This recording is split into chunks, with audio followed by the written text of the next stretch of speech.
أعوذ بالله من الشيطان الرجيم. بسم الله الرحمن الرحيم. إذا زلزلت الأرض زلزالها وأخرجت الأرض أثقالها وقال الإنسان ما لها يومئذ تحدث أخبارها بأن ربك أوحى لها. بسم الله الرحمن الرحيم. إذا زلزلت الأرض زلزالها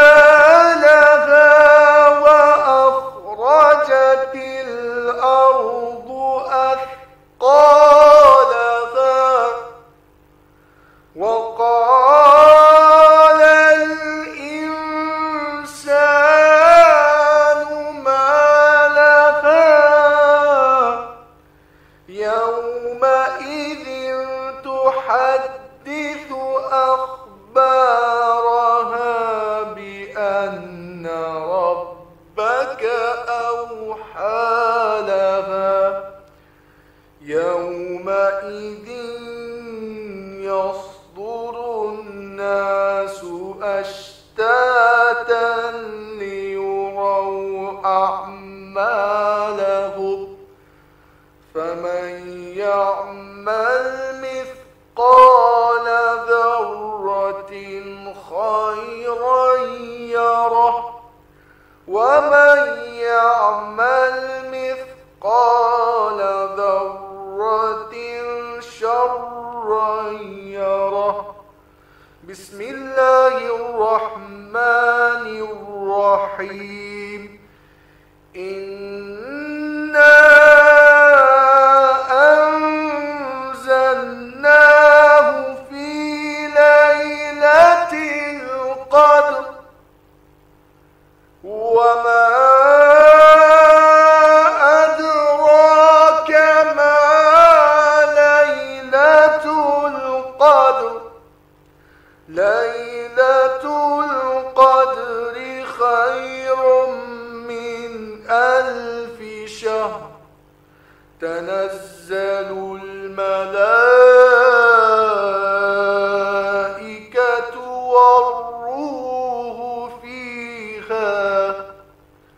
والروح فيها بإذن ربهم من كل أمر. سلام هي حتى مطلع الفجر. صدق الله العلي العظيم.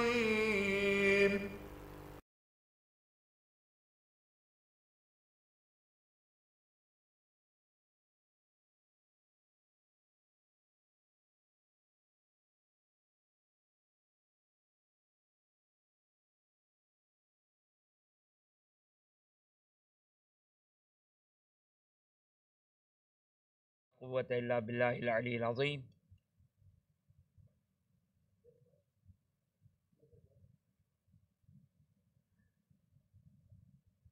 بسم الله الرحمن الرحيم.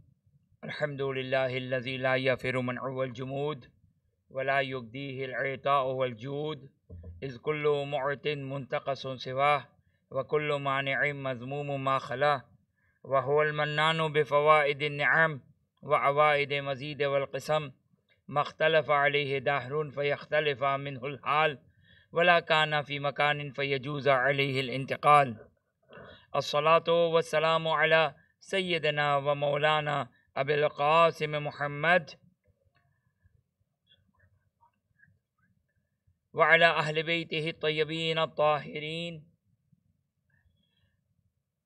لا سيما مولانا ومولى الكونين أبي الحسن والحسين أمير المؤمنين علي بن أبي طالب عليهم السلام روحي وأرواح العالمين لتراب مقدمهم فداه واللعن الدائم على أعدائهم إلى قيام يوم الدين. رب اشرح لي صدري ويسر لي أمري واحلل عقدة من لساني يفقه قولي. بسم الله الرحمن الرحيم. اللهم كل وليك الحجة ابن الحسن صلواتك عليه وعلى آبائه في هذه الساعة وفي كل ساعة وليا وحافظا وقائدا وناصرا ودليلا وعينا حتى تسكنه أرضك طوعا وتمتعه فيها طويلا. اللهم عجل لوليك الفرج واجعلنا من أنصاره وعوانه وأتباعه وشيعته والمستشهدين بين يديه. السلام عليك يا أبا عبد الله وعلى الأرواح التي حلت بفنائك. عليك مني سلام الله أبدا ما بقيت وبقي الليل والنهار ولا جعله الله آخر العهد مني لزيارتكم. السلام على الحسين وعلى علي بن الحسين وعلى أولاد الحسين وعلى أصحاب الحسين. اللهم خص أنت ولا ظالم باللعن مني وابدأ بي أولا ثم العن الثاني والثالث ورابعه. اللهم لعن يزيد خامسة ولعن عبيد الله بن زياد وابن مرجان وعمر بن سعد وشمر وآل أبي سفيان وآل زياد وآل مروان إلى يوم القيامة. أما بعد فقد قال الله سبحانه وتعالى في كتابه الكريم أعوذ بالله من الشيطان الرجيم بسم الله الرحمن الرحيم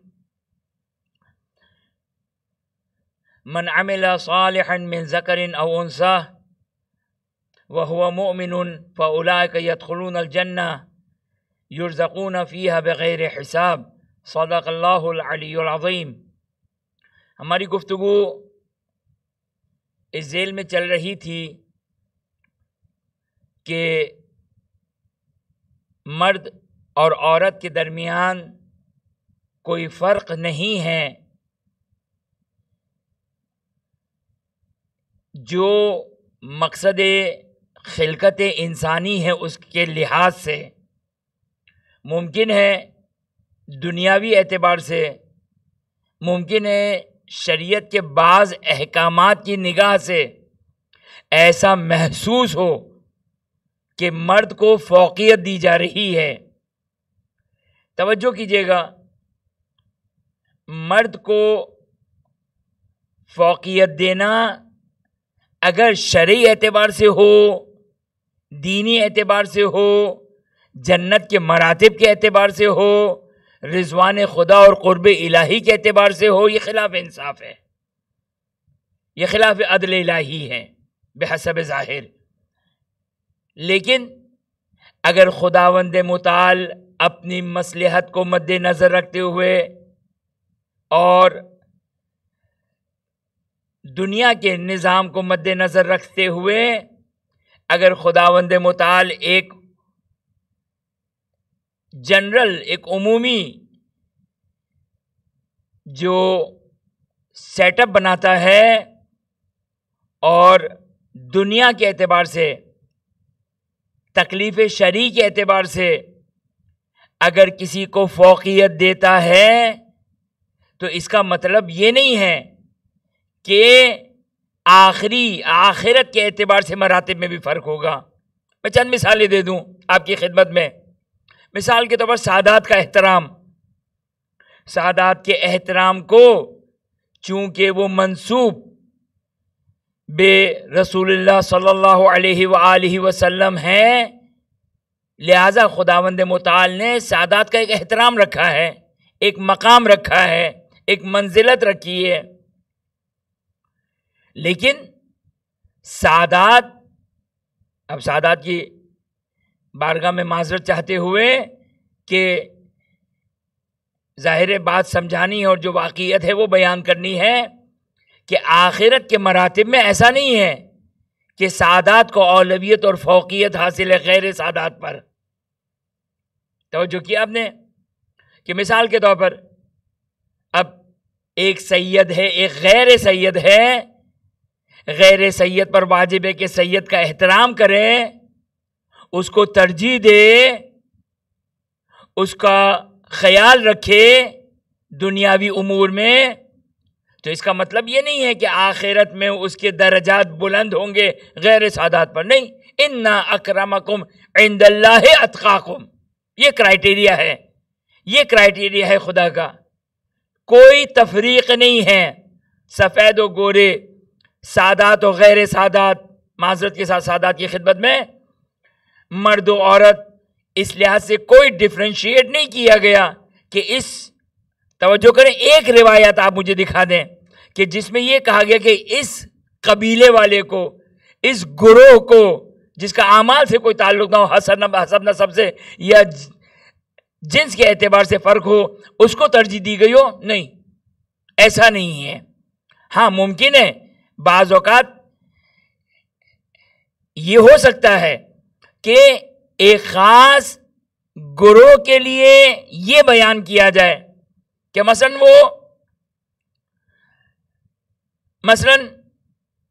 جنت میں مشکل سے جائیں گے، جہنم میں جائیں گے. حتیٰ جو خلقت کے اعتبار سے حلال زیادہ نہیں ہے، توجہ کیجیے گا یہ نکتہ، جو خلقت کے لحاظ سے حلال نہیں ہے، یعنی حلال زیادہ نہیں ہے، اس کے لیے بھی محال ہے، امپاسبل ہے، عدل الہی کے برخلاف ہے کہ آخرت کے اعتبار سے اس کے لیے کوئی فرق پڑ جائے. لہذا پیش امام کا مثلا حلال زیادہ ہونا ضروری ہے، مجتہد کا حلال زیادہ ہونا ضروری ہے. تو یہ کوئی شرعی فوقیت نہیں ہے، یہ ہم سمجھنے کی کوشش کریں. شرعی فوقیت یعنی کیا مطلب؟ دینی فوقیت یعنی کیا مطلب؟ آپ کہیں تو دین کے مسائل ہیں، نہیں، میری مراد آخرت کے اعتبار سے. اصل چیز ہمارے لیے آخرت ہے. آج کسی ڈیفیکٹ کی وجہ سے، کسی نقص اور عیب کی وجہ سے اگر میں اگر امام جماعت نہیں بن سکتا ہوں، میرے قصور کی وجہ سے، عدالت کی وجہ سے نہیں. ایک تو کرائٹیریا عدالت، تو عدالت یعنی عادل ہونا چاہیے پیش امام کا، تو وہ تو میرے اختیار میں ہے. لیکن میرے اختیار میں نہ ہونے کے باوجود اگر شریعت کوئی شرط لگاتی ہے تقلید کے لیے، نماز جماعت کے لیے، تو اب یہ فرق کیا پڑے گا؟ کون سا، یعنی میں نماز جماعت کیوں پڑھانا چاہ رہا ہوں؟ لوگوں کو دکھانے کے لیے یا ثواب حاصل کرنے کی غرض سے؟ خداوند متعال نے ثواب، قرب الہی، رضوان کو اتنا آسان بنا دیا کہ انسان نیت کرے اس کو ثواب مل گیا. صدق دل سے نیت کرے. خب مثال کے طور میں ایلیجیبل نہیں ہوں، کسی وجہ سے ایلیجیبل نہیں ہوں نماز جماعت پڑھانے کا. عادل ہوں لیکن کسی وجہ سے ایلیجیبل نہیں ہوں. مثلا کھڑے رہ کر نماز جماعت، میں نماز اپنی فرادہ یا اپنی نماز کھڑے رہ کر نہیں پڑھ سکتا ہوں، تو اب جائز نہیں میں امام جماعت بنوں. لیکن میری خواہش ہے. کس وجہ سے خواہش ہے؟ توجہ کیجیے گا، یہاں پہ ایک نکتہ آپ کی خدمت بیان کر دوں. جیسے بعض لوگوں کو مجلس پڑھنے کی خواہش ہوتی ہے. اب ہم بھی جو مجلسیں پڑھتے ہیں، نہیں معلوم کہ کس کیٹیگری میں فلفل ہوتے ہیں، لیکن بعض لوگوں کو مجلس پڑھنے کا شوق ہوتا ہے. کیوں شوق ہے آپ کو؟ 3 غرضیں ہو سکتی ہے. ابتدائی طور پر یہ تقسیم کر رہا ہوں. 3 غرضیں ہو سکتی ہے. یا غرض یہ ہے کہ بس اچھا لگتا ہے، یا غرض یہ ہے کہ نہیں لوگ سنتے مزہ آتا ہے، یا یہ غرض ہے کہ نہیں یہ مشکل. تیسری چیز بہت مشکل ہے. یعنی آپ مجھ سے بھی پوچھے یعنی نہ کہ میں کوئی اسپیشل ہوں، یعنی چونکہ ایک روٹین میں ہے. خدا کی رضا بہت مشکل کام ہے. خدا کی رضا کھیل نہیں ہے.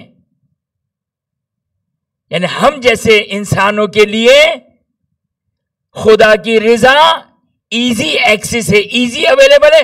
جتنا تنہائی میں کام ہو، جتنا اکیلے میں کام ہو، وہاں خدا کی رضا دودھ کا دودھ پانی کا پانی ہے. باقی لوگوں کے سامنے کوئی بھی عمل جس میں بنیادی شرط، قبولیت کی شرط، بنیادی بھی نہیں، قبولیت کی شرط، وہ اخلاص.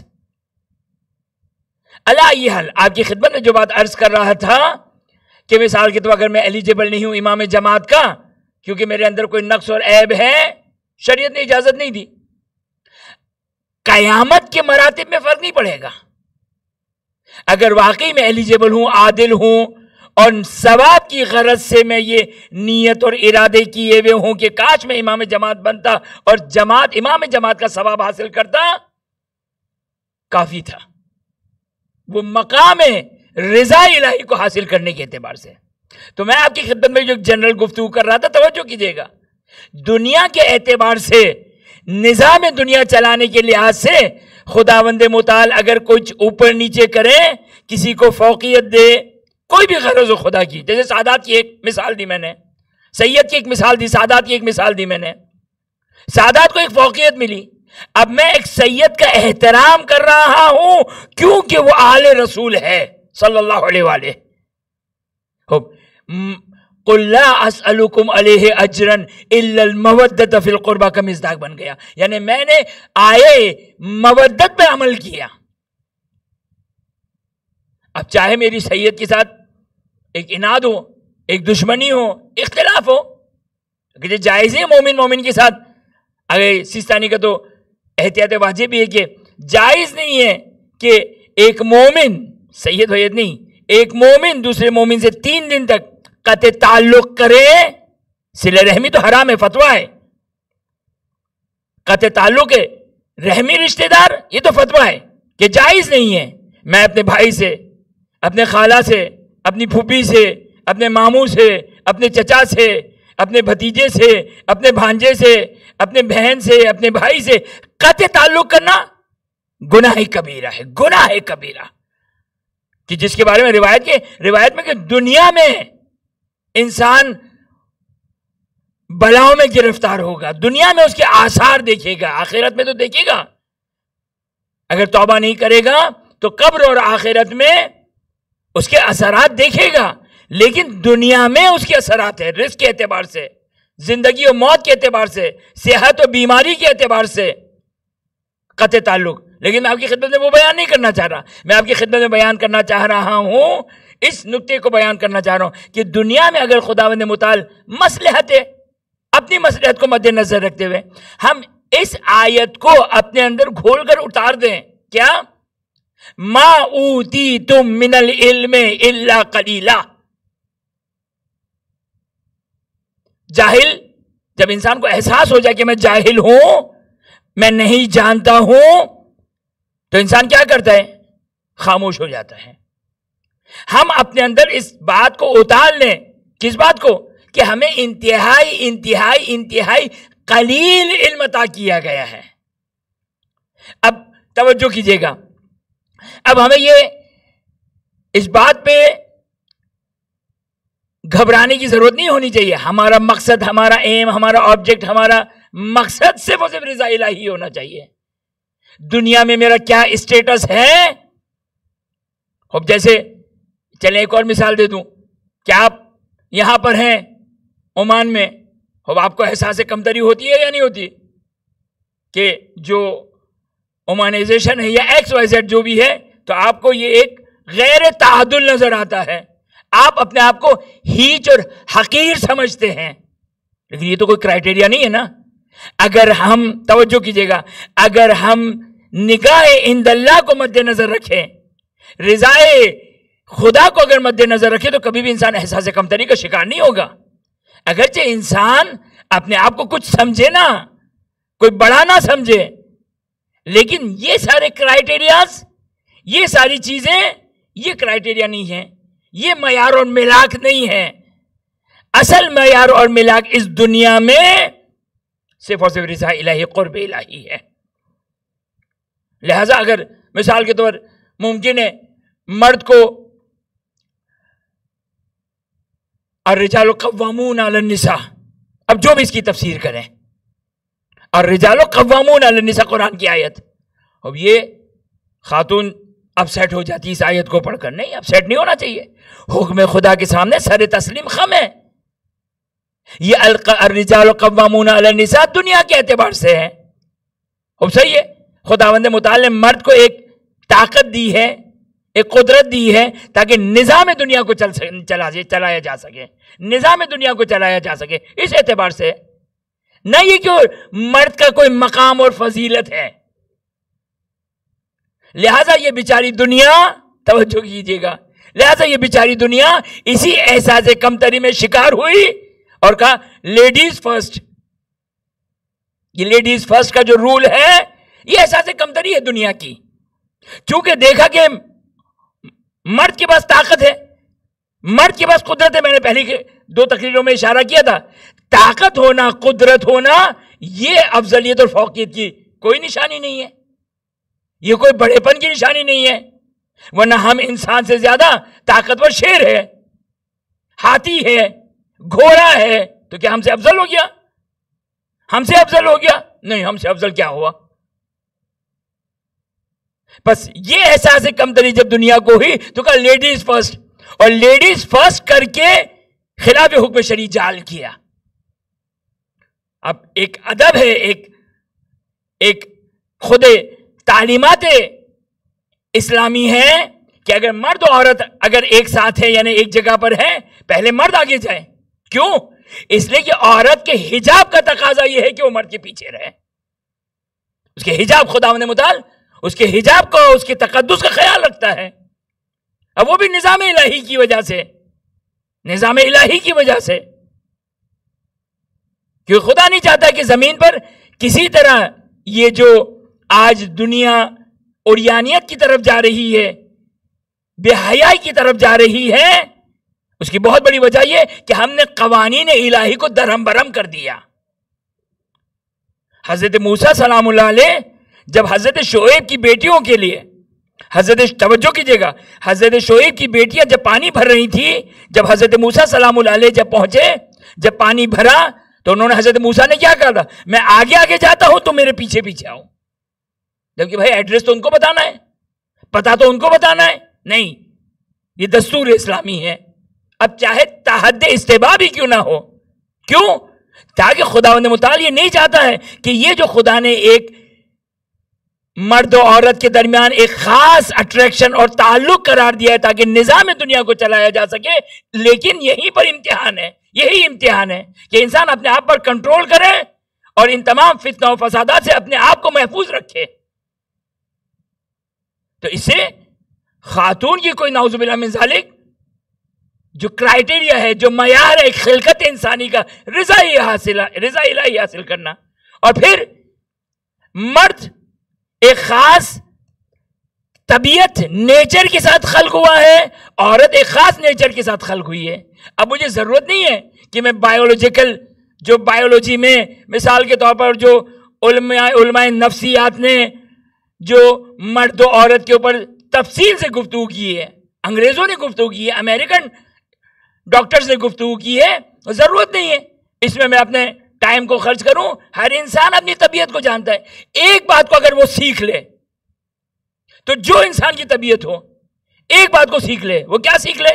وہ یہ سیکھ لے کہ مجھے حکم خدا، دین الہی، شریعت الہی سیکھنا ہے، سمجھنا ہے، دین کس کو کہتے ہیں، اور رضا الہی کو حاصل کرنا ہے. صدق اللہ العلی العظیم. ایک چیز، ایک فارمولا، پہلے مرحلے میں سیکھنا، جاننا، دین، شریعت کیا کہتی ہے، دین کیا کہتا ہے، اور پھر اس کے بعد اس پر عمل کرنا. یقینی طور پر یہ تو فقط جملے کے اعتبار سے ہے، عملی لحاظ سے بہت مشکل ہے، بہت دشوار ہے. تو یہ قانون ہے. آئیے، ہماری گفتگو چل رہی تھی شہزادی زینب کبریٰ سلام اللہ علیہ کی تاریخ کے اعتبار سے آپ کی خدمت میں بیان کر رہا تھا میں. توجہ کیجئے گا، شہزادی زینب کبریٰ سلام اللہ علیہ اگرچہ درست ہے یہ بات کہ وہ مقام عصمت جو روایات سے مستفاد ہیں، مقام عصمت پر پہنچی ہوئی ہے، لیکن بہرحال جب قرآن رسول خدا صلی اللہ علیہ وآلہ وسلم کے بارے میں کہہ سکتا ہے کہ وہ رسول جو سید المرسلین ہے وہ تمہارے لیے نمونہ حیات ہے، تو بی بی زینب کبریٰ سلام اللہ علیہ کیوں نمونہ حیات نہیں ہوں گی؟ یہ کہہ کر کہ وہ تو بی بی تھی، تو پھر جا کے قرآن کو کہیے وہ تو رسول ہے، وہ کیسے ہمارے لیے نمونہ حیات ہو سکتے ہیں؟ تو سید المرسلین جب نمونہ حیات ہو سکتے ہیں تو بی بی زینب کبریٰ سلام اللہ علیہ بطریق اولا، یہ بطریق اولا غور سے سنیے گا، بطریق اولا کا کس اعتبار سے میں کہہ رہا ہوں؟ وہ اللہ رسول زیادہ حق رکھتے ہیں کہ وہ لقد کان لکم فی رسول اللہ اسوۃ حسنہ نمونہ حیات کے طور پر ہو۔ میں اس اینگل سے نہیں کہنا چاہ رہا ہوں، اس اینگل سے کہنا چاہ رہا ہوں جب یعنی اگر کوئی کہے کہ بھائی نمونہ حیات ایک معصوم ہم غیر معصوم کے لیے کیسے ہو سکتے ہیں؟ تو جب رسول جیسی شخصیت جو سید المرسلین ہے، سید المرسلین نہیں سید خلق عالم الہی ہے، تو جناب زینب کبریٰ سلام اللہ علیہ کا رتبہ تو رسول خدا صلی اللہ علیہ وسلم سے معدون ہے نا، کمتر ہے۔ جب ان کا ہمارے لیے نمونہ حیات ہو سکتا ہے کہ یہ نہیں کہا جا سکتا ہے کہ بھائی معصوم کی زندگی، بھائی سید المرسلین کو قرار دیا جا سکتا ہے، حضرت زینب کبریٰ سلام اللہ علیہ کو بھی بطریق اولا قرار دیا جا سکتا ہے۔ اللہ آئی حال میرے جملے کو زیادہ ذہن نہ لڑائی کہ میں کیا کہنا چاہ رہا ہوں۔ اللہ آئی حال زینب کبریٰ سلام اللہ علیہ ہمارے لیے نمونہ حیات ہیں، اور کل آپ کی خدمت میں ایک نقطہ بیان کیا تھا، اس کو میں 10 سیکنڈ میں جملہ بیان کر دوں انشاءاللہ، کہ مرد کے اعتبار سے آل محمد علیہ السلام یا خاندان آل محمد علیہ السلام کی شہزادیاں، ان کی وہ زندگی ہمارے لیے نمونہ حیات ہے جو ایک عمومیت رکھتی ہے، جس کی وضاحت میں نے کل بیان کی تھی بڑی تفصیل کے ساتھ، میں دوبارہ تکرار نہیں کرنا چاہتا۔ اب شہزادی زینب کبریٰ سلام اللہ علیہ کی زندگی کربلا کے واقعات میں جو ان کی عمومی زندگی ہے جو ہم سے ڈائریکٹ ریلیٹ کر سکتی ہے، وہ کیا ہے؟ ان کا صبر، ان کا صبر۔ شہزادی زینب کبریٰ سلام اللہ علیہ کا صبر، دیکھیے خاتون ہو یا مرد ہو، میں نے کل آپ کی خدمت میں ایک بات عرض کی تھی، یہ کہنا کہ مرد محمد و آل محمد علیہ السلام کے مردوں کے لیے نمونہ حیات ہے، شہزادی بنت رسول اور بنت امیر المومنین سلام اللہ علیہما یہ عورتوں کے لیے نمونہ حیات، یہ درست نہیں ہے، یہ صحیح نہیں ہے۔ ہاں ممکن ہے پرٹیکولر بات جیسے حیا، عفت، پاک دامنی، اس اعتبار سے یقینی طور پر خواتین کے لیے ہیں، خواتین کے لیے نمونہ حیات ہے، یہ چونکہ یہاں پر احکامات مختلف ہو جاتے ہیں، لیکن جو ان کی ایک عمومی تکالیف شرعیہ ہے، صبر کی، شکر کی، عبادت الہی کی، تو بنت امیر المومنین و بنت فاطمہ سلام اللہ علیہ کی زندگی مردوں کے لیے بھی نمونہ حیات ہے کہ کس طرح بنت رسول سلام اللہ علیہ ان تمام مصائب میں اپنے پورے وجود کے ساتھ اس کو محفوظ رکھتے ہوئے رضا الہی کا خیال کر رہی ہیں۔ یقینی طور پر کوئی شک نہیں ہے کہ بنت رسول کا جو مقام اور منزلت ہے کوئی سوچ بھی نہیں سکتا اس مقام تک پہنچنے کو۔ بنت امیر المومنین سلام اللہ علیہ کا جو مقام ہے کوئی سوچ نہیں سکتا کہ اس مقام تک پہنچے، لیکن نمونہ حیات ہے یا نہیں؟ بالآخر آپ کہیں نہیں ہے تو لقد کان لکم فی رسول اللہ اسوۃ حسنہ کو قرآن سے نکال دیجئے، اس آیت کو۔ کیوں نہیں نمونہ حیات ہمارے لیے؟ دو الگ الگ چیزیں ہیں، نمونہ حیات ہونا الگ ہے، اس مقام تک پہنچنا ایک الگ بات ہے۔ نمونہ حیات یعنی یہ ہمارے آئیڈیل ہیں، لہذا جب ان کو مد نظر رکھیں گے تو ہماری گاڑی تھوڑی سی آگے بڑھے گی، تھوڑی سی، ان کو کمپیریٹیولی، ان کو کمپیریزن کرتے، ان کو سامنے رکھتے ہوئے ہماری گاڑی تھوڑی سی، یہ تھوڑی ان کو دیکھتے ہوئے، چاہے مرجع ہو، مجتہد ہو، فقیہ ہو، ولی اللہ ہو، اعلیٰ ترین مقام پر ہو، محمد و آل محمد کے سامنے اس کی کیا حیثیت ہے؟ لیکن چونکہ انہوں نے اپنا آئیڈیل تعلیمات الہی کو قرار دیا، تعلیمات آل محمد علیہ السلام کو قرار دیا، آل محمد علیہ السلام کی ہستیوں کو ٹارگٹ کیا۔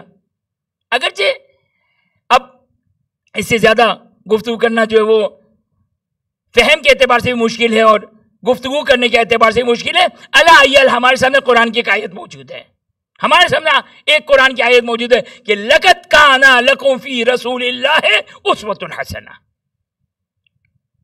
لیکن شہزادی زینب کا اب یہ جو جملہ میں بیان کرنے جا رہا ہوں یہ ہمارے اعتبار سے پیروی کے اعتبار سے نہیں ہو سکتا ہے، کیونکہ یہ وہ مقام ہے بنت امیر المومنین زینب کبریٰ سلام اللہ علیہا کہ جو ان کو ان کی ذات کہ جو جن کرائٹیریا کی بنا پر خدا عطا کرتا ہے، جن کرائٹیریا کی بنا پر خدا عطا کرتا ہے کہ محمد و آل محمد علیہ السلام کو جو عطا کیا، ان مقدرات عصمت کو جو عطا کیا، وہ مقام، وہ جو بھی خداوند متعلقہ کرائٹیریا، یہ ڈسکس کرنے کی کوئی ضرورت نہیں، یہ ہماری پہنچ سے بالا تر ہے، یہ ہمارا کام نہیں ہے۔ لیکن مقام ذرا دیکھیے کہ امام روایات کے مطابق امام سجاد علیہ السلام شہزادی زینب کبریٰ سلام اللہ علیہ کو کہ جب خطبہ ارشاد فرما رہی ہیں، عجیب ہے، ابن حجر عسقلانی صاحب اصابہ وہ ایک مخالف یہ کہتا ہے کہ شہزادی زینب کبریٰ سلام اللہ علیہا، ایک جملہ لکھا اس نے کہ وہ مقام اور منزلت کہ جو ان کے خطبات، ان کا کلام دلیل ہے اس بات کے لیے کہ قوت قلب ہے، کہ بنت رسول کا قلب مبارک کتنا قوی تھا۔ قوی کا مطلب قساوت القلب والا قوی نہیں، قوی کا مطلب صبر کو پی جانے والی، مصیبت کو پی جانے والی، اور صبر کے اس اعلیٰ ترین درجے پر پہنچ جانا، یہ ہے قلب قوی کی علامت۔ آسان نہیں ہے۔ دیکھیے خاتون، توجہ کیجئے گا، آپ کی خدمت میں پہلے ہی بیان کیا تھا، خاتون زیادہ منفعل ہیں، زیادہ احساساتی اور جذباتی ہیں، غم کے اعتبار سے، خوشی کے اعتبار سے، اور دوسرے اعتبار سے کہ خاتون بذات خود بہتر جانتی ہے کہ عورت کتنی جذباتی ہوا کرتی ہے، خوشی کے اعتبار سے بھی، غم کے اعتبار سے بھی۔ مرد میں زیادہ مشکلات کو ایبزارب کرنے کی صلاحیت ہے، کیونکہ خداوند متعال نے اس کو قوی بنایا ہے، محکم اور مضبوط بنایا ہے، عورت کو مرد کی نسبت کمزور بنایا ہے، کمزور بنایا ہے۔ اور میں نے بھی آپ کی خدمت میں یہ بیان کیا کہ یہ کوئی دلیل مرتبے کی بلندی کی کوئی دلیل نہیں ہے یہ، لیکن بنت رسول زینب کبریٰ سلام اللہ علیہ خاتون ہونے کے باوجود اپنے پورے جذبات کو یعنی یہ ہے امتحان کہ جہاں عقل اور جذبات کی ٹکراؤ ہو جائے، وہاں جذبات کو کنارے پر رکھتے ہوئے عقل کو ترجیح دینا اور پورے کنٹرول کر کے اپنے آپ کو قابو رکھنا، یہ ہے کمال۔ یہ نام ہے زینب کبریٰ سلام اللہ علیہا، یہ زینب کبریٰ سلام اللہ علیہا ہے کہ امام سجاد علیہ السلام فرماتے ہیں، یا امتی بحمد اللہ انکی عالمت غیر معلمہ و مفہمت غیر مفہمہ۔ یہ مقام عصمت کو بیان کر رہا ہے۔ اب وقت نہیں ہے کہ کس طرح مقام عصمت بیان ہو رہی ہے ان جملات میں، سنتے رہتے علماء کرام سے کہ جنہوں نے درسگاہوں میں، دیکھیں درسگاہیں اس زمانے میں تو ایسے نہیں تھی، اسکول کالج وغیرہ، ہر شخص اپنے گھر سے سیکھتا تھا، تو اب اس گھر میں جناب محمد حنفیہ کی شان میں کوئی گستاخی نہیں کرنا چاہ رہا ہوں، لیکن مرتبہ بیان کرنا چاہتا ہوں۔ حضرت ابو الفضل عباس علیہ السلام، حضرت زینب کبریٰ سلام اللہ علیہا، آپ کہیں کہ یہ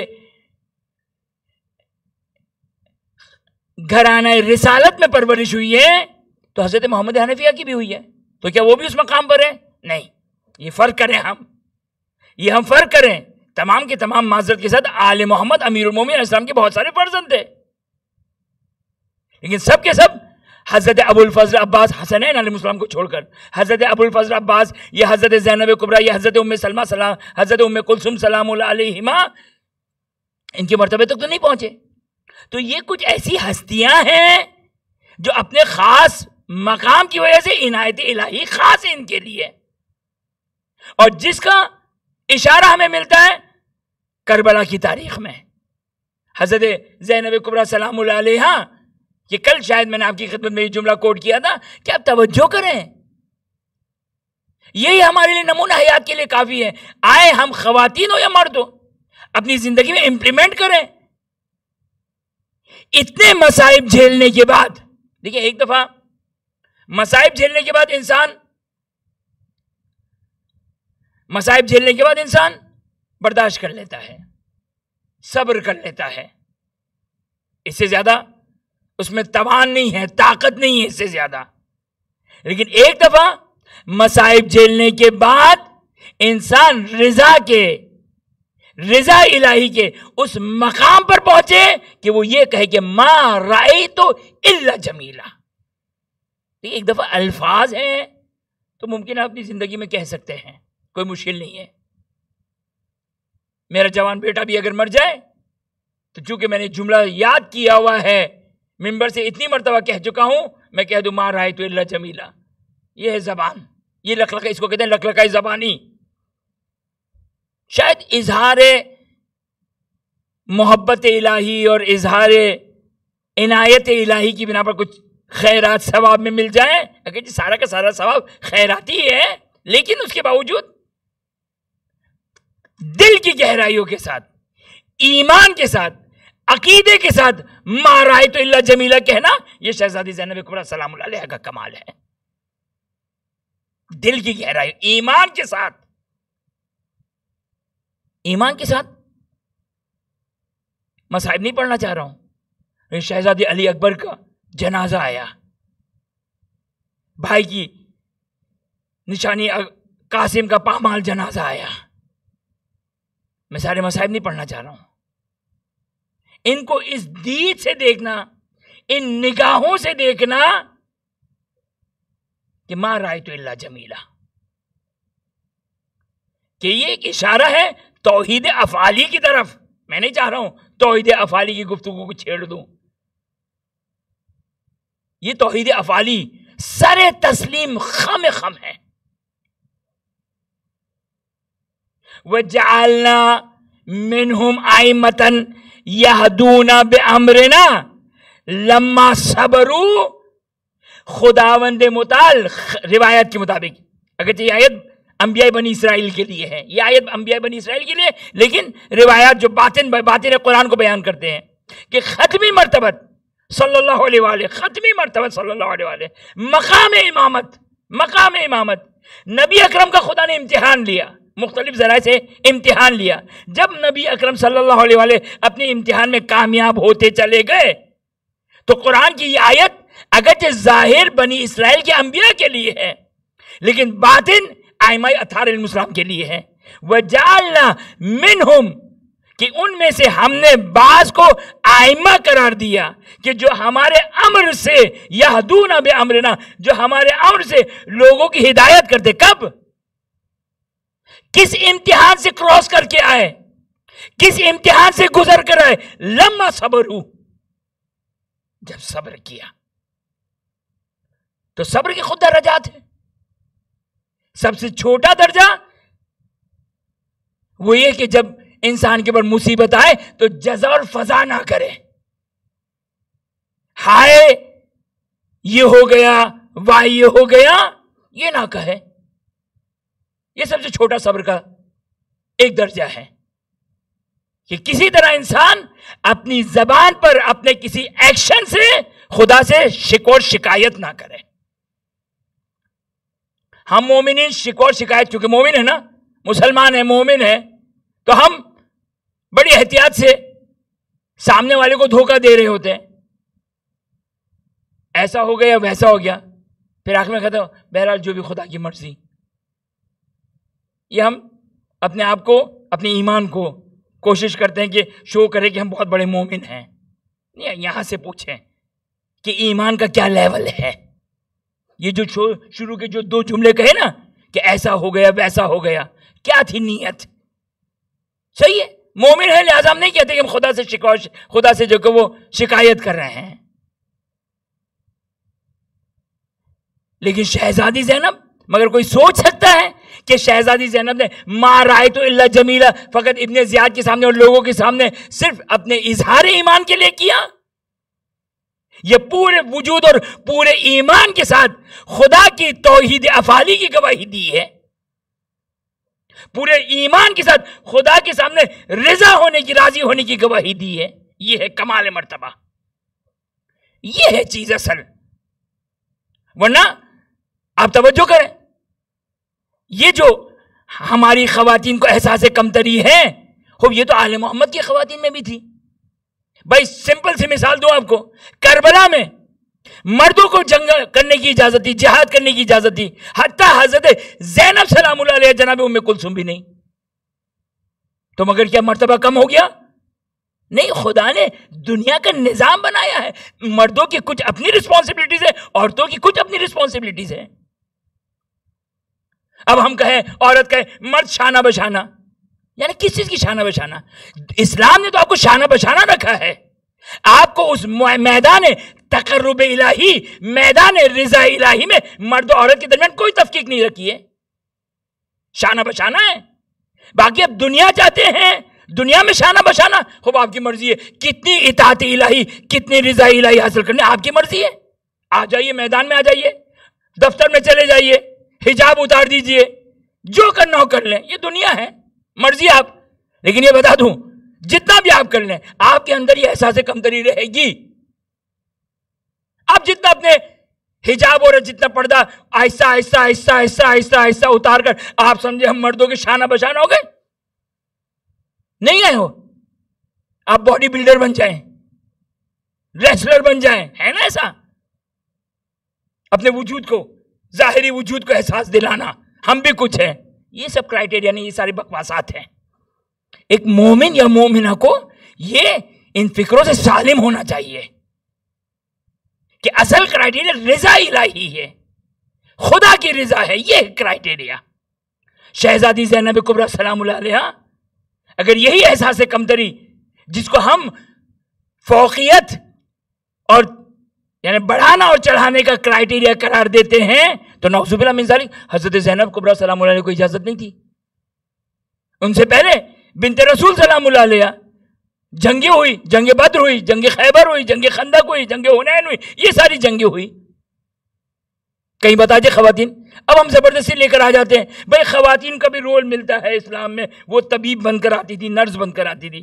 ایک واقعہ لے کر آ کر آپ نے اصل مشروعیت، پورا دین اس پر قائم کر دیا. ہماری ساری مصیبت تو یہ ہے، ایک تو تاریخ جس کی سند معلوم نہ ہو، اور پھر ہم نے شانہ بشانہ، بعض اوقات ہم مولوی بھی جسٹیفائی کرنے کے لیے کہ نہیں ہاں بالکل برابر برابر ہے. نہیں ہے برابر بھائی، خدا نے نہیں بنایا ہے، خدا کو نظام دنیا چلانا ہے اس سے. لیکن ان کا مرتبہ کم نہیں ہوتا ہے.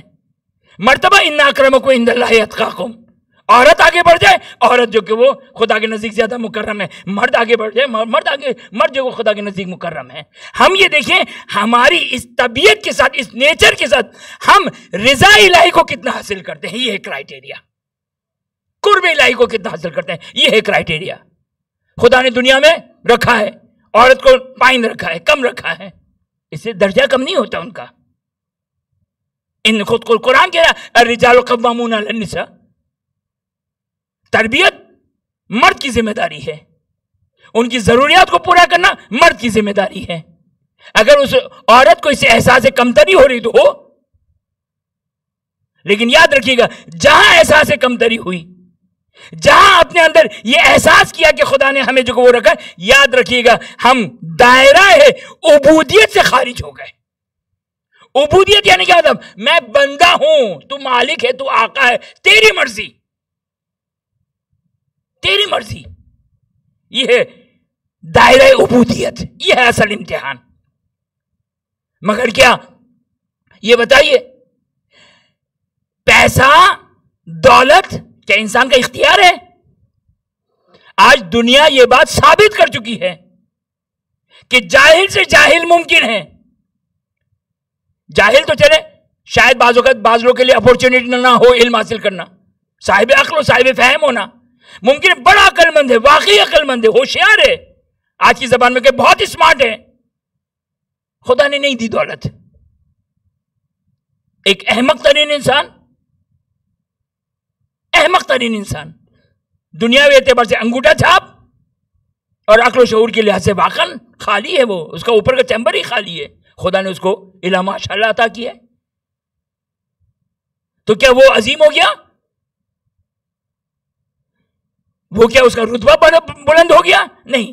خدا کسی کو دے کر آزماتا ہے، کسی سے لے کر آزماتا ہے، اور دونوں کے لیے کرائٹیریا ہے. عبودیت کے مقام پہ انسان کہاں کھڑا ہے؟ عبودیت کے مقام پر کہاں پر کھڑا ہے؟ بس انسان یہ توجہ کرے، ہمیں یہ تمرین کرنی چاہیے، یہ ایکسرسائز کرنی چاہیے. پہلے مرحلے میں ہم دین کو معلوم کریں، شریعت مجھ سے کیا تقاضا کرتی ہے. بہت مشکل کام ہے، بہت مشکل کام ہے. اس کے لیے تدبر چاہیے، تفکر چاہیے، حکمت چاہیے، زحمت اٹھانا پڑے گی، اور اس کے بعد پورے اخلاص کے ساتھ. دیکھیں بنت رسول سلام اللہ علیہ، یعنی شہزادی زینب کبریٰ سلام اللہ علیہ، اس دشمنوں کے درمیان کھڑے رہ کر عالم اسیری میں میں آپ کی خدمت میں پہلے بھی عرض کر چکا ہوں، کوئی کہے کہ بنت رسول نے اگر دشمنوں کے درمیان خطبہ دیا، آج ٹیلی ویژن پہ اور سوشل میڈیا پہ بہت ساری ایسی خواتین کے انٹرویوز آتے ہیں کہ ہم نے یہ کام کیا حضرت زینب کبریٰ سلام اللہ علیہ کی سنت پر عمل کرتے ہوئے. تو چکا رہی بابا، کیا حیثیت ہے تیری؟ حضرت زینب کبریٰ سلام اللہ کی سیرت پہ عمل کرتے ہوئے اپنی خواہشات نفسانی کو سیرت حضرت زہرا کا نام دیتے ہو؟ بھائی مرد پہاڑ پہ چڑھ سکتا ہے، عورت کیوں پہاڑ پر نہیں چڑھ سکتی ہے؟ کیوں اپنے احساس کمتری کو شو کرتے ہو؟ اور یہ کوئی، میں نے بیان کیا، یہ کمتری نہیں ہے، یہ کوئی کمی نہیں ہے. اگر مرد پہاڑ پہ چڑھ سکتا ہے، عورت پہاڑ پہ نہیں چڑھ سکتی ہے، تو یہ فوقیت، بلندی، کمتری کی کوئی نشانی نہیں ہے، یہ کوئی علامت نہیں ہے. میں نے آپ کی خدمت میں مثال دی، اونٹ صحرا میں جا سکتا ہے، 7 دن تک ممکن ہے پیاس کو برداشت کر سکتا ہے، تو یہ کیا اس کی فوقیت ہو گئی؟ اس کی برتری ہو گئی؟ بھئی خاتون اگر مرد کے ساتھ مقابلہ کرے، جا کے اونٹ کے ساتھ بھی مقابلہ کرے مقابلہ. بھئی مقابلہ ہی کرنا ہے نا. یہ سب ہم کہاں جا رہے ہیں؟ یہ کون سی مرد نوحہ خانی کر رہے ہیں لوگوں کے درمیان آ کر؟ اب عورت کے بھئی ہمیں بھی، اچھا اب یہ میں نے کہا نا، ہم آل محمد کو کاندھا استعمال کرتے ہیں. بھئی ذکر حسین تو کرنا ہمارا بھی حق ہے نا، کیجئے خواتین میں، کیجئے خواتین میں.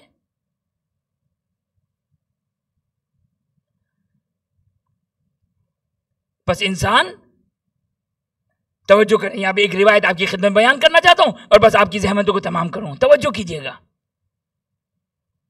کہ بنت رسول شہزادی زینب اخلاص کے کس مقام پر تھی. یہ جو خطبہ دے رہی ہیں، یہ خطبہ کس عالم میں؟ اس بیک گراؤنڈ کے ساتھ کربلا کی ساری مصیبت کو جھیل کر آئی ہیں. بھوک اور پیاس کا کیا عالم ہے؟ بھوک اور پیاس کا کیا عالم ہے؟ ایسا نہیں ہے کہ شام غریبہ کے بعد ان کے لیے کھانا پینا دستیاب تھا. اللہ اکبر.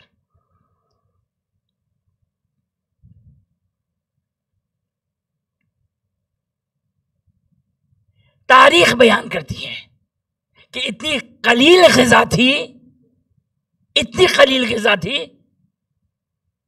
کہ وہ بنت امیر المومنین شہزادی پورے واقعے میں، واجب تو چھوڑیں، بیان کرنے والے تاریخ بیان کرتے ہیں کوئی مستحب نافلہ نہیں چھوٹی ہے. اور بھوک اور پیاس کا یہ عالم تھا. ظاہر ہے بدن تو بدن ہے نا، چاہے رسول خدا صلی اللہ علیہ وسلم کا بدن ہو، چاہے امیر المومنین کا بدن ہو، چاہے ائمہ اطہار الاسلام کا بدن ہو، چاہے مخدرات اسلام کا، مخدرات اہل بیت اطہار الاسلام کا بدن ہو. جب تیر لگے گا تو درد تو ہوگا، جب کھانا اور پینا دستیاب نہیں ہوگا تو کمزوری تو ہوگی. یہ تو بدن انسانی کے تقاضے ہیں، یہ آل محمد علیہ السلام کے لیے بھی ہیں. تاریخ بیان کرتی ہے، یعنی 11 محرم یا روایت 10 محرم. اب یہ 10 محرم شام غریبہ والی یا شب 10 علی حال، بنت رسول کی اس حالت میں بھی نماز نہیں چھوٹی. کون سی نماز؟ مغرب عشاء، نماز شب نہیں چھوٹی. بنت رسول اس عالم میں کہ زندان میں ہے، بیٹھ کر نماز پڑھ رہی ہے. مقاتل بیان کرے، میں کوئی خطابت نہیں کر رہا ہوں، سنی سنائی باتیں نہیں کر رہا ہوں. بعض اوقات مصائب ہوتے ہیں جو سنے ہوئے ہوتے ہیں، حوالے کے ساتھ بیان کرنے میں کوئی مذائقہ نہیں ہے، یہ روایتیں موجود ہیں. بنت رسول بیٹھ کر نماز پڑھ رہی ہے. رضا الہی کسی طرح ہاتھ سے نہ جانی چاہیے، چاہے کتنی بڑی مصیبت کیوں نہ ہو، کتنے ہی مصائب کیوں نہ ہو. جب پوچھنے والے نے سوال کیا بیٹھ کر نماز کیوں کہ پڑھ رہی ہے، کہ قلیل سی مختصر سی غذا آتی ہے بچوں کے لیے نہ کافی.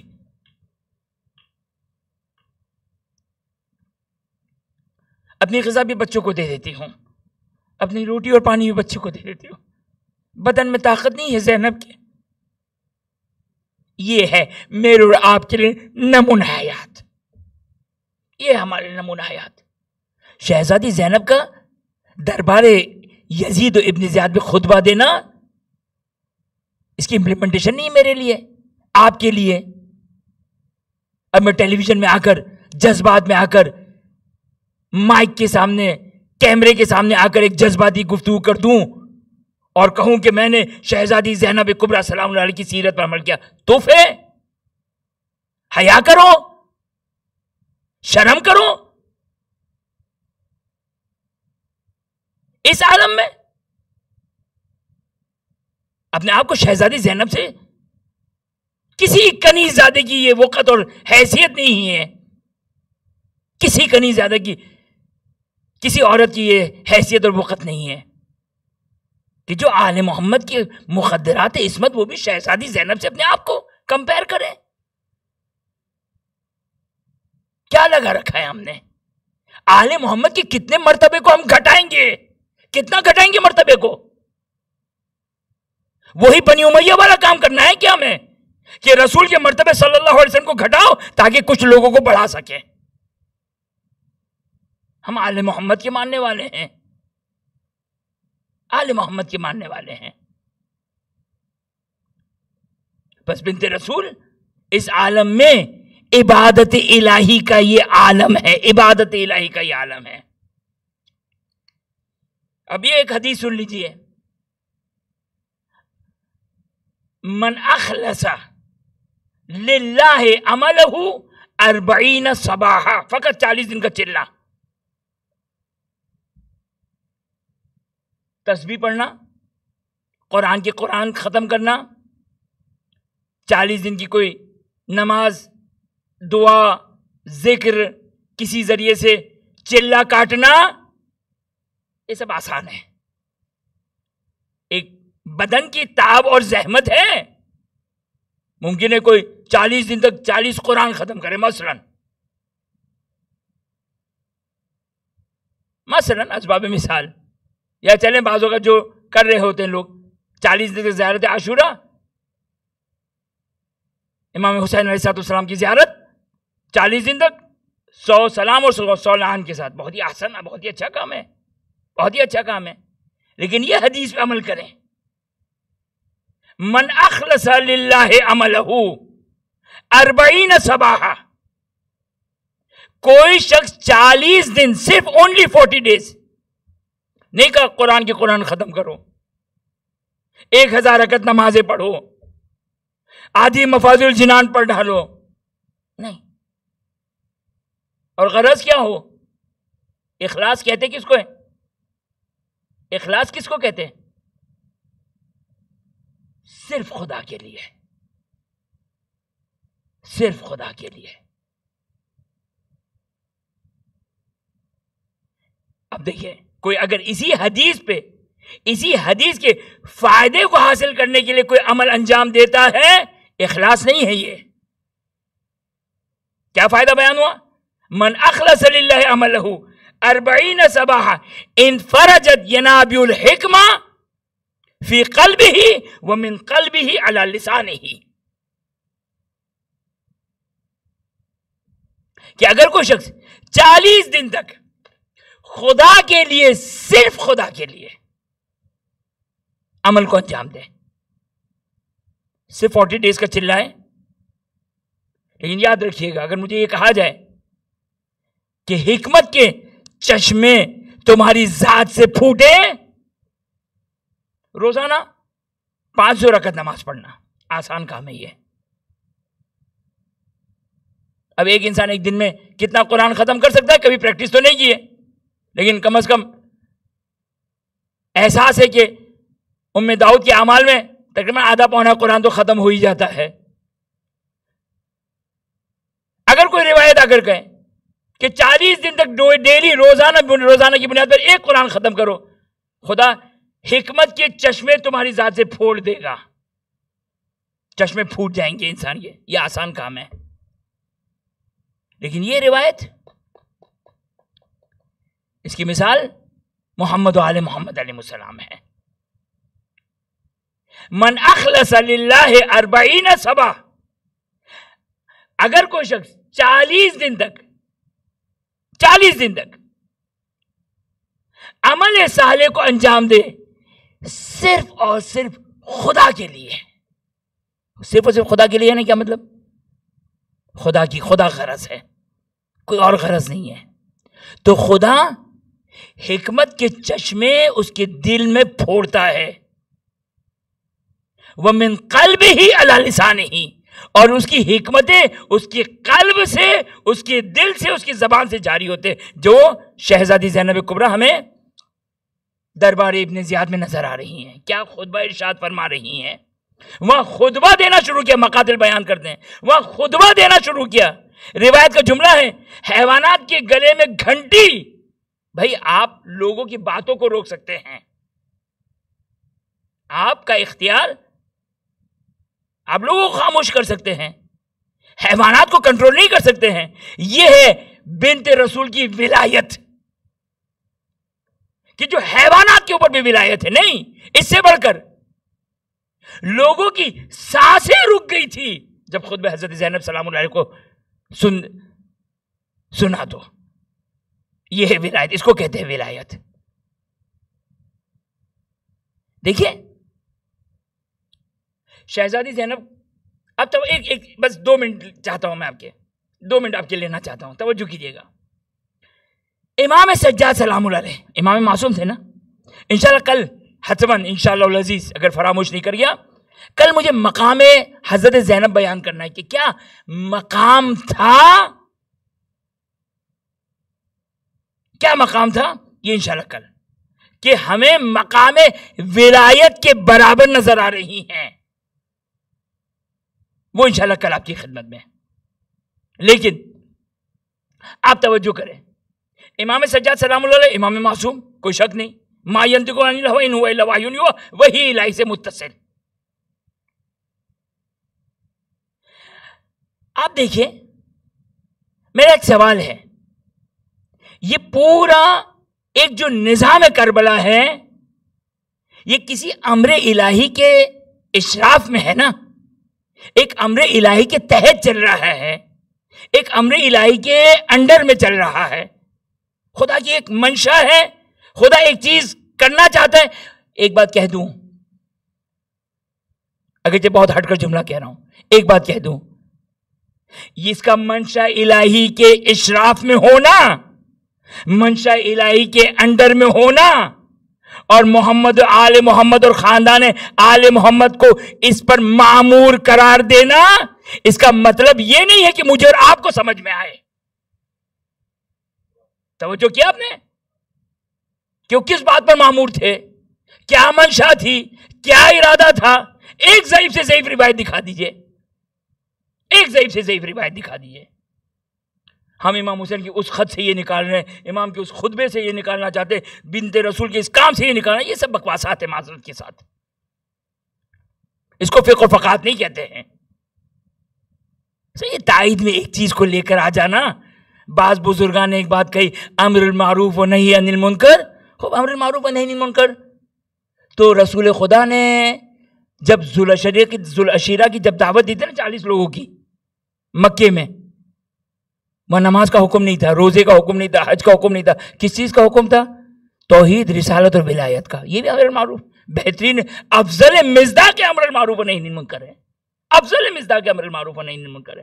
تو مگر ائمہ کا کوئی کام خارج از امر المعروف و نہی عن المنکر ہے کہ ہم صرف کہ امام حسین امر المعروف و نہی عن المنکر کے نہیں نکلے. امام مجتبی نہیں تھے؟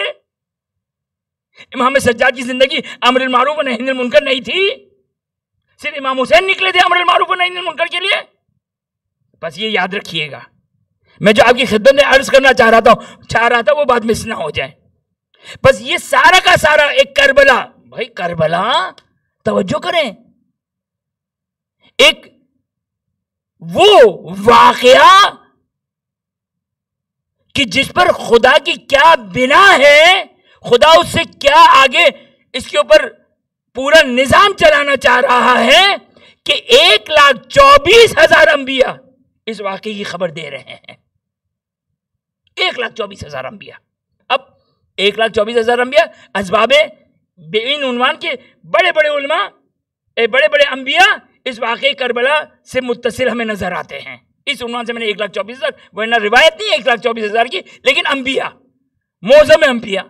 حضرت موسیٰ کا واقعہ، حضرت ابراہیم کا واقعہ، امیر المومنین کا واقعہ، ختمی مرتبہ صلی اللہ علیہ وسلم کا واقعہ، حضرت آدم کا واقعہ، حضرت اسماعیل کا واقعہ، اور بھی بہت سارے انبیاء کے واقعات، حضرت زکریا کا واقعہ. کسی نہ کسی طریقے سے ان کی زندگی میں کربلا کی جھلک ہے. اب چاہے سرزمین کربلا پر آئے یا کسی طریقے سے بھی کربلا سے ان کو آگاہ کیا گیا. تو یہ خدا کا اتنا امپورٹنٹ ترین کام. توجہ کیجیے گا، ایک نقطے کی طرف لے جانا چاہتا ہوں. مقام زینب کبریٰ سلام اللہ علیہ سمجھیے.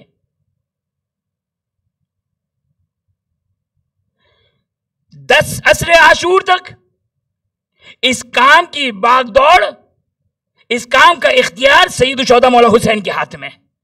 ایک ایک فیصلہ سید الشہداء کے ہاتھ میں، کیا کرنا کیا نہیں کرنا ہے. عصر عاشور کے بعد انشاءاللہ آدھا جملہ کہہ رہا ہوں، کل آدھا جملہ آئے گا. عصر عاشور کے بعد چوتھے امام کی خدمت میں، چوتھے امام کے ہاتھ میں ہی پورا کا پورا ایک مقصد الہی چلانی ہے، مشیت الہی کو اپنے اتمام تک پہنچانی ہے. مشیت الہی کو اپنے اتمام تک پہنچانی ہے. ختم نہیں ہوئی ہے. 11 محرم، عصر عاشور 10 محرم کو ختم نہیں ہو گئی. اب یہ مشیت الہی کا نظام کس کے ہاتھ میں آیا؟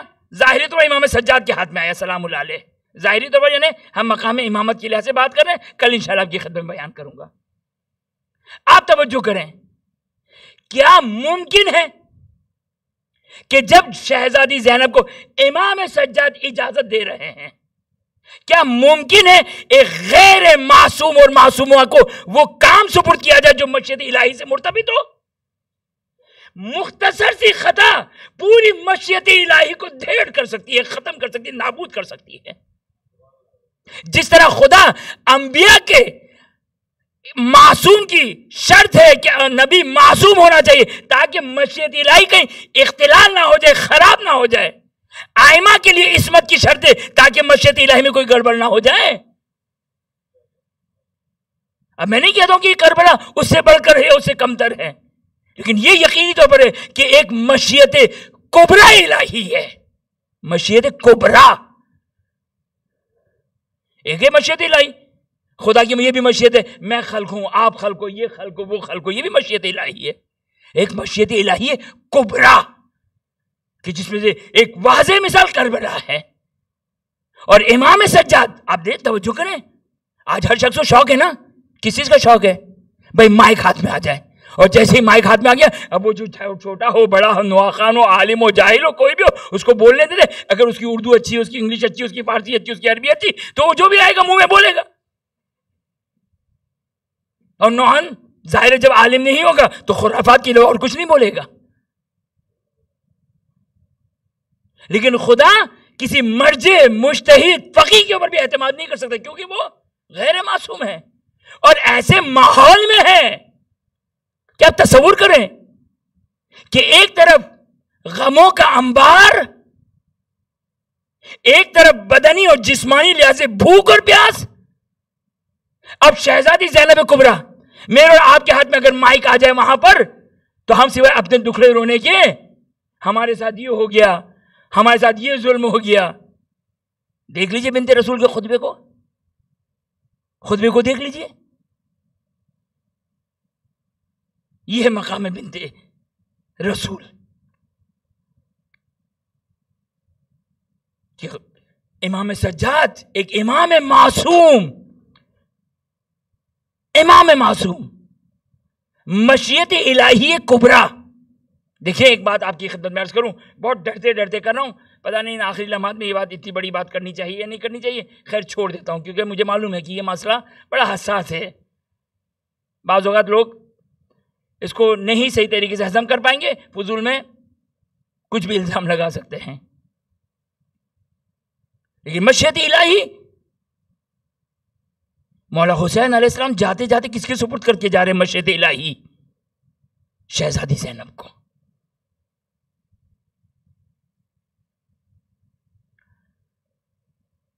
یہ شہزادی زینب،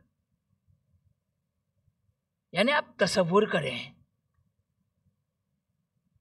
اس عالم درد میں، بلا میں، مصیبت میں ایک جملہ دکھا دیجئے مجھے. فقط جناب زینب کبریٰ نہیں، میں تو واقعاً تعجب کرتا ہوں باقی تمام مخدرات عصمت،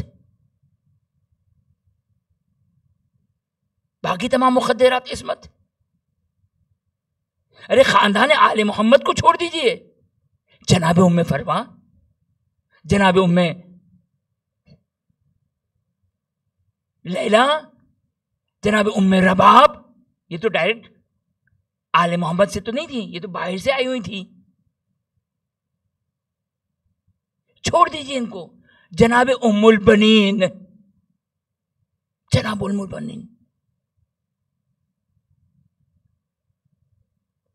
بشیر جب مدینہ پہنچا نا،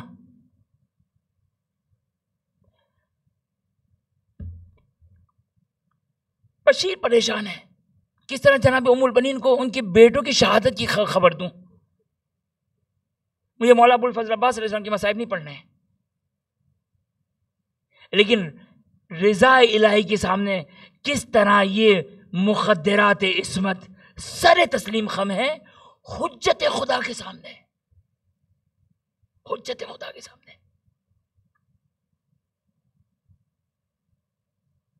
جناب ام البنین نے جب بشیر خبر دے رہے ہیں، چونکہ ارادہ کیا کہ ایک بیٹے، 4 بیٹے تھے جناب ام البنین کے، 4 بیٹے جناب ام البنین کے.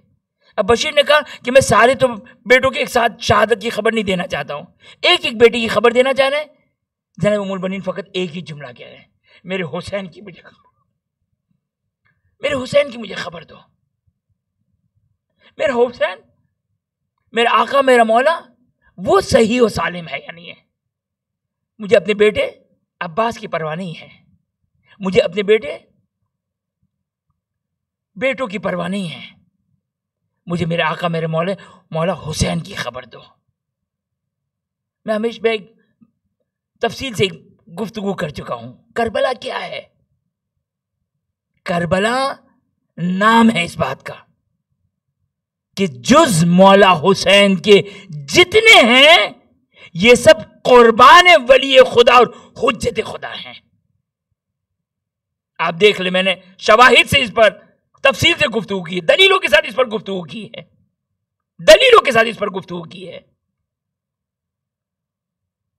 اور جب یہ جملہ پڑھے نا، اب کہہ دیجئے گا مجھے کہ مولانا آپ نے روایت سے ہٹ کر بات کہی. جی چاہے تو میری اس بات پہ عمل کیجئے گا، جی چاہے تو عمل نہیں کیجئے گا، لیکن اگر عمل کیا تو انشاءاللہ مواسات ہے آل محمد کا ثواب مل جائے گا.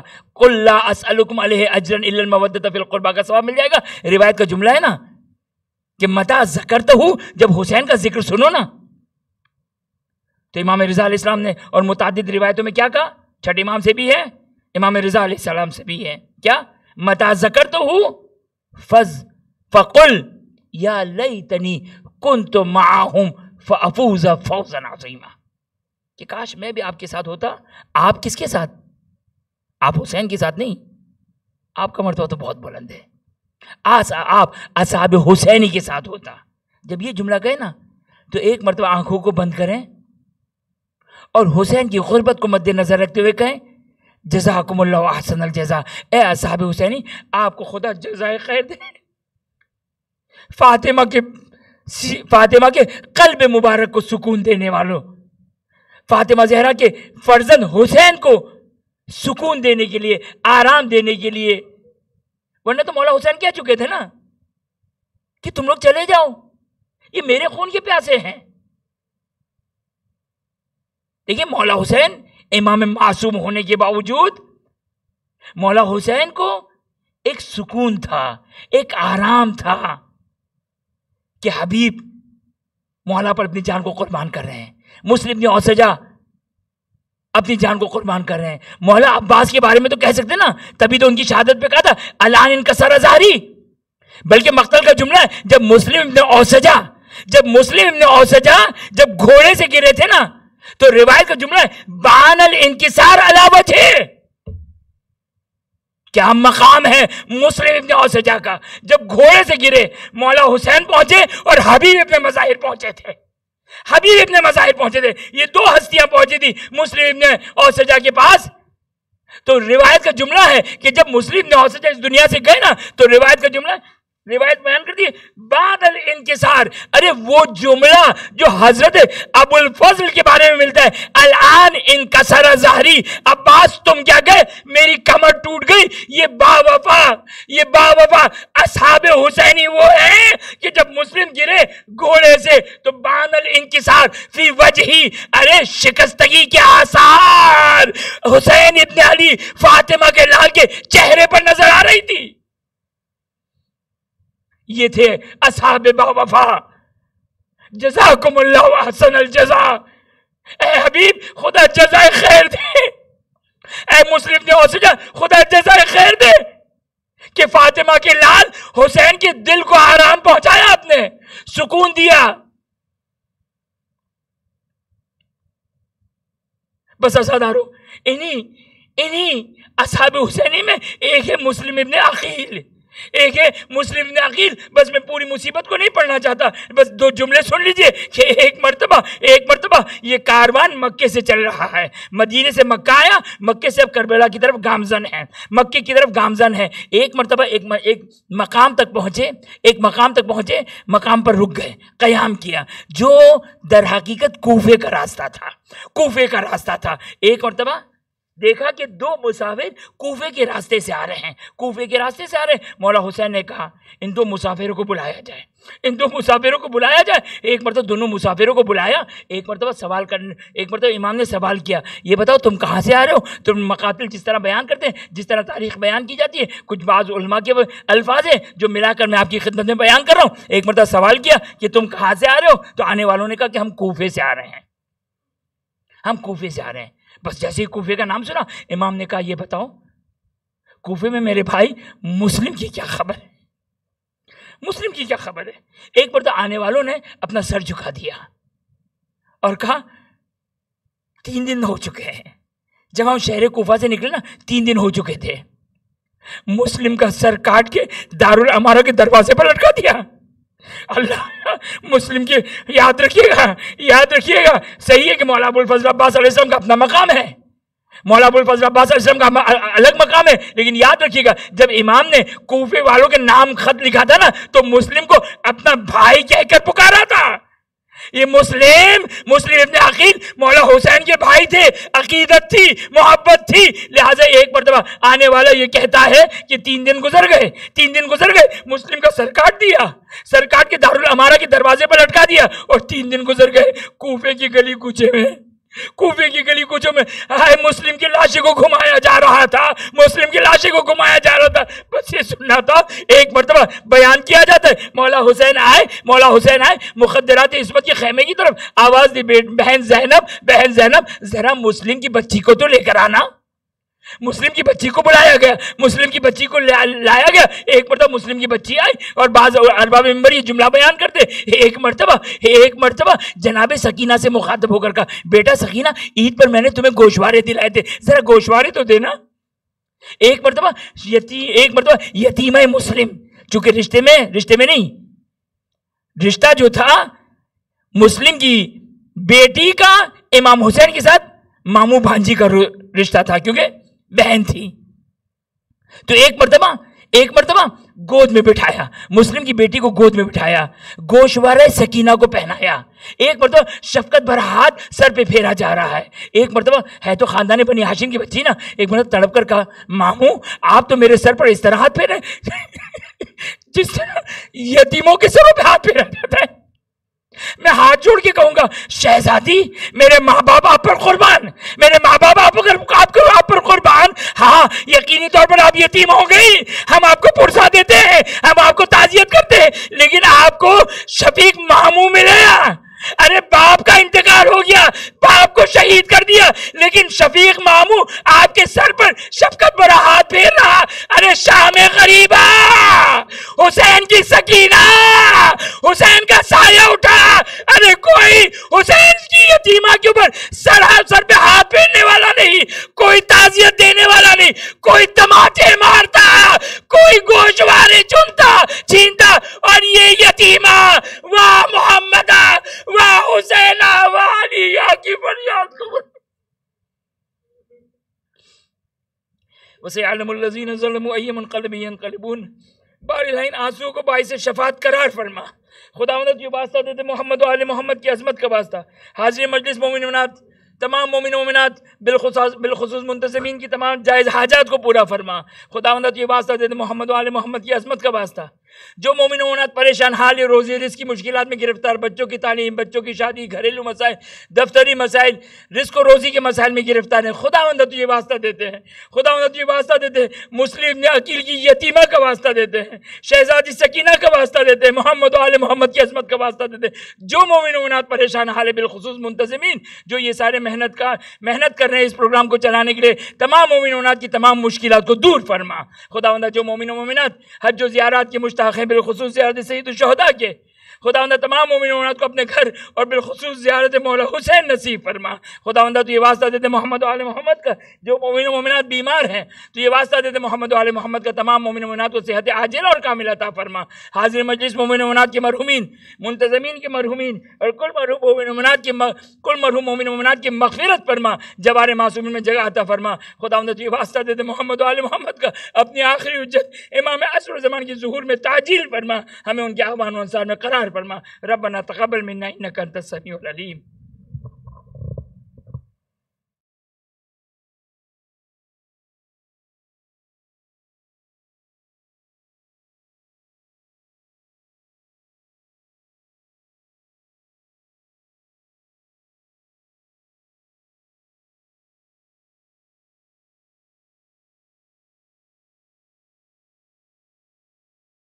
السلام عليك يا أبا عبد الله، السلام عليك يا ابن رسول الله، السلام عليك يا ابن أمير المؤمنين، السلام عليك يا ابن فاطمة الزهراء سيدتي نساء العالمين، السلام عليك يا أبا عبد الله وعلى الأرواح التي حلت بفنائك.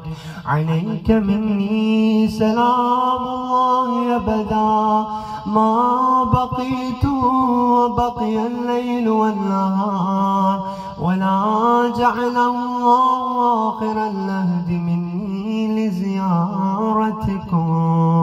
السلام على الحسين وعلى علي بن الحسين وعلى أولاد الحسين وعلى أصحاب الحسين. السلام عليكم جميعا شهداء كربلاء ورحمة الله وبركاته. السلام عليك يا مولاي يا ابن مولاي.